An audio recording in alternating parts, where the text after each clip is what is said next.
მოგესალმებით ბატონებო და ქალბატონებო, ბედნიერ დღეს გისურვებთ ყველას. ვიმყოფები იარაღის მუზეუმში. ეხლა მინდა გაჩვენოთ, ეს არის კოლხური ცული. ჩემ ბავშვობიდან მესმოდა და ძალიან ბევრი ამოვარდა ისტორიულად ჩვენ მიწიდან აი ეს კოლხური ცულები. ამ მუზეუმში დევს ბევრნაირი ვერსია სხვადასხვა ქვეყნების. ყველას ეხლა მე ვერ ჩამოვთვლი. ზოგი უნგრულია, ზოგი ევროპულია, ზოგი კიდე აზიურია, მაგრამ ყველაზე საინტერესო მაინც უნდა მობრძანდეთ და ათვალიეროთ ეს უნგრული ცული.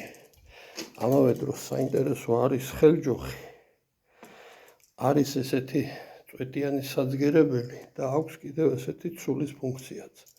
მოკლედ ძალიან ბევრნაირი ვერსია არსებობს და ამ ცულების და მობრძანდით და თქვენ თვითონ ნახეთ, შეეხეთ ისტორიას. ძალიან დიდ სიამოვნებას მიიღებთ. მადლობა.